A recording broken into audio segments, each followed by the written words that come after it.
Good afternoon, Shane. Hi, how you doing? Good. How are you doing? I'm good.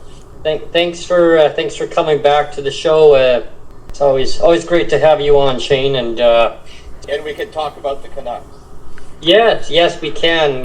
Unfortunately, Neil's a little under the weather today, so he's just not able to make it right now. I mean, yeah, he reached out to me and he says, please, ask Shane about the Canucks. And so, what's your take with how the Canucks are doing, Shane? Well, they've been pretty impressive hockey team, since Boudreau showed up as the new coach and the last half of the season or so, I guess since the All-Star break.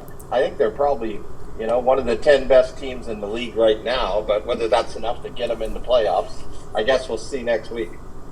But they're fun to watch. That's probably the most important thing is watching them. They're fun and they play hard and they don't quit. They got a bunch of young players who look like they're just super talents, and they're going to be here for a while. The Hugheses and the Pedersons and stuff. So I'm pretty happy with the team. I hope that whatever happens with the playoffs this year, they keep it up next year and go on to be a better team. I guess if that's the worst thing that we have going on is the fate of the Canucks, well, we'll all be okay. Yeah, I'm going to just kind of change gears on that. The federal budget came out. Everybody's buzzing around talking about, well, where's the bill and what happened, and there was no mention about the Canada Disability Benefit. It's very unfortunate, right? It almost seems like a stall tactic, but I don't know. I mean, from my understanding, there's a lot of work that's actually been going on with it. Hey, there's just a ton of people living with disabilities, and whether they're just on benefits or they're working a little bit and on benefits it's really hard to get by. Everything's expensive. It's getting more expensive, and people are struggling, and that's the reality that people face. I didn't expect anything in the budget, so I wasn't surprised. I'm not sure that I expect anything in next year's budget either. Maybe the year after. If I was guessing, I don't have any inside information, but that's just my guess from looking at it. I think, a really important thing right now, and as you said, I think there is a lot of work going on, but it's really important right now, I think, for the organizations that work in the field of disability, the advocacy groups, and the groups that do a lot of great work, to focus, kind of, acknowledge the frustration that it's so slow, but then to really think hard about what the expectations are and to figure out how you engage the government and the minister and that in a conversation about what people want, because I don't think that's settled yet, what's going to be there. There's a whole bunch of ways this could go in terms of what the end result is. There's going to be something, what we can hope for is it's something that people kind of feel good about and think is going to meet their needs, rather than something people are going to be frustrated with and say, is that all there is? So I think that people got to get in that conversation. The reality is it is complicated to do this, particularly the relationship between the provinces and the feds. Mm-hmm. People talk about it maybe being like the guaranteed income supplement. And so maybe this is going to look something like the guaranteed income supplement. I mean, I've heard that, which would mean a benefit that maybe is in the $1,000 a month range. I know people want more, but I don't know they're going to get more than that. So that's got to be the conversation, is what's that look like and who gets it?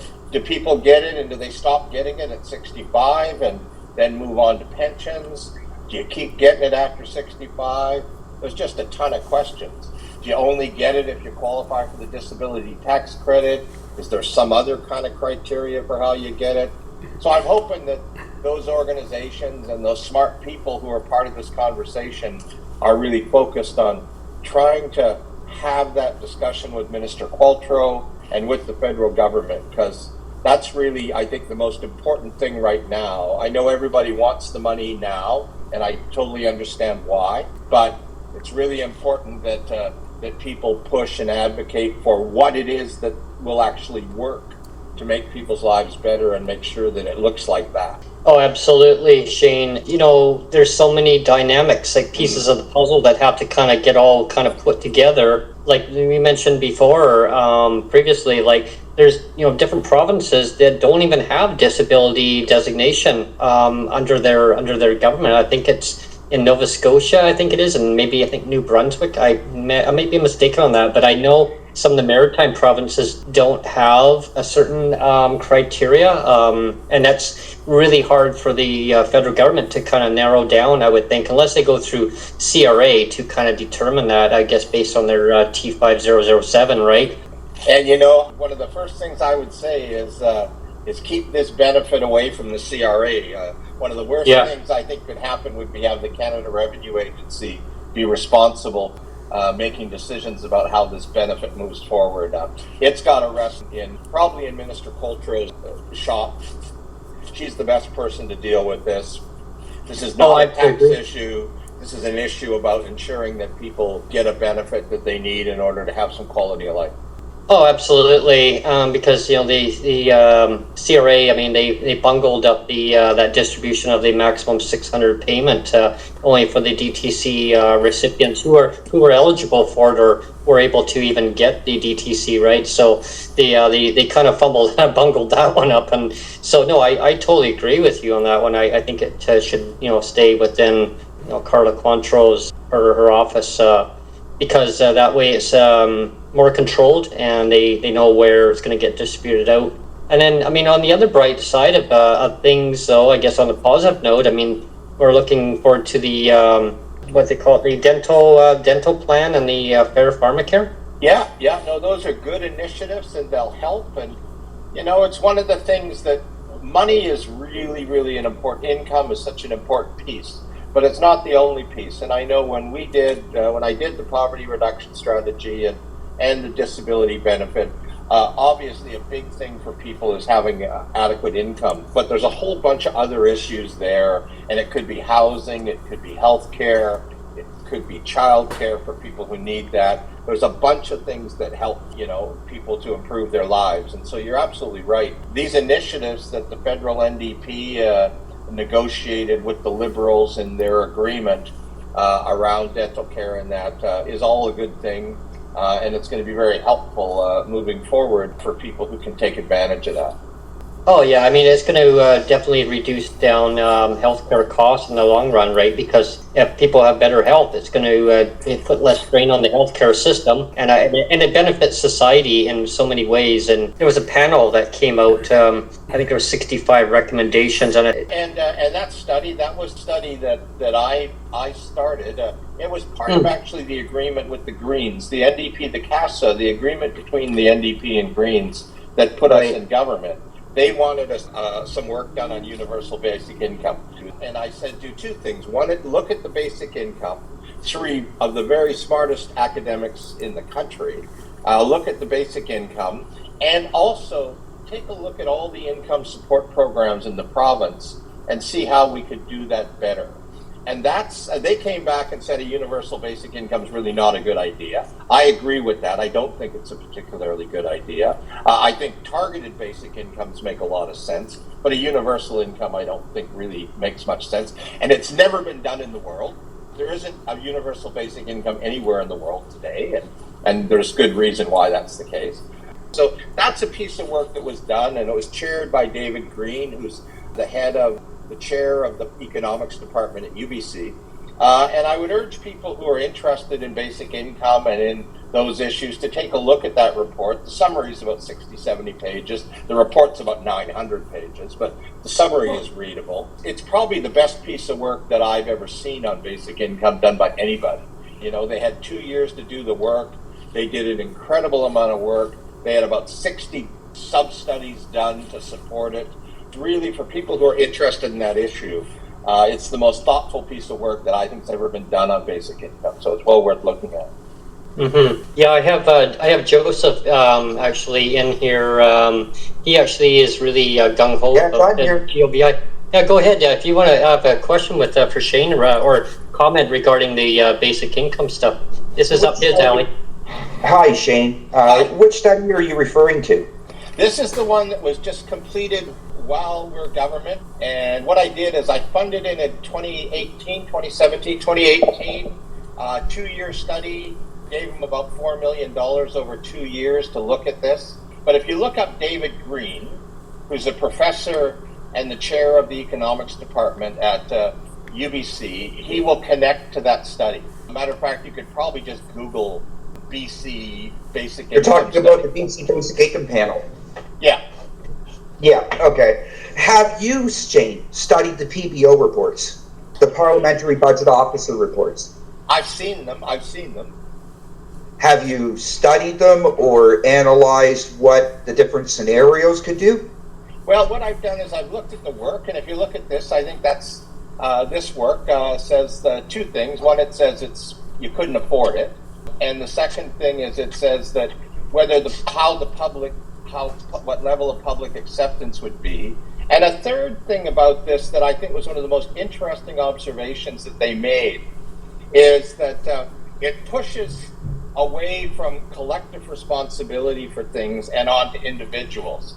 And what you'll know, and this is part of the challenge with the basic income, when you look at the people who have been strong proponents of basic income, many of them very progressive thinkers who think it's an excellent way to go. Like myself. But people like Milton Friedman, who was, the big neoliberal conservative, the leader of conservative economic thinking, was a big proponent of basic income.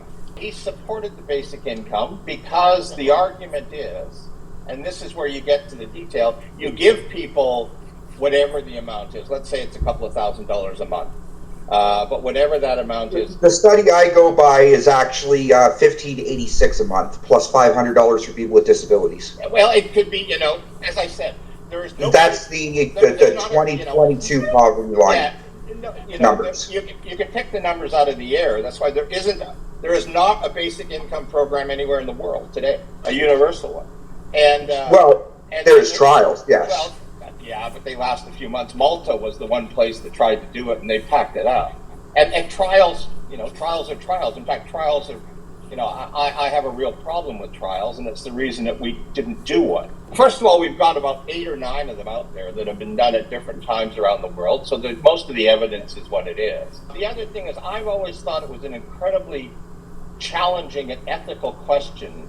If I give 3,000 or 4,000 people in the province a significant amount of money for, let's call it a year or 2 years or 3 years, whatever the term of the trial is, and then I take the money away at the end, which is what we do. That's the problem. But that's why I love GLBI versus a UBI, Shane, is because of the fact that it promotes government fiscal responsibility by being cost effective. A GLBI has been, in a report from the PBO, shown to be at a maximum cost of $192 billion, which is the very good possibility of covering nearly 20 million homes. Well, the challenge here, of course, is that if you talk about the package of benefits, what benefits do you remove? Shelter and basic needs allowances from our provincial governments who are not regulated to even increase in the cost of living. Some of these rates are 25 years behind. Nobody is in that position, quite frankly, to regulate that, and provinces aren't going to do that. The provinces have responsibility. The federal government isn't doing a basic income without a deal with the provinces. It doesn't happen. It's part of the challenge around the around the Canada Disability Benefit. One of the biggest challenges in that benefit is going to be the federal government trying to negotiate the terms with the provinces. The reality is we have an awful lot of people who need support. They are going to get support through incremental programs. There is no revolutionary program. It's not going to happen. You're likely to see a Canada Disability Benefit that I'm concerned is going to disappoint people. At the best, I could see today, the guaranteed income supplement's just under $1,000 a month. Maybe it's comparable to that. That would be not bad, considering kind of what we're looking at. I think it's $960, $970 a month, whatever the GIS is right now. And maybe that's what happens. But it is who gets it.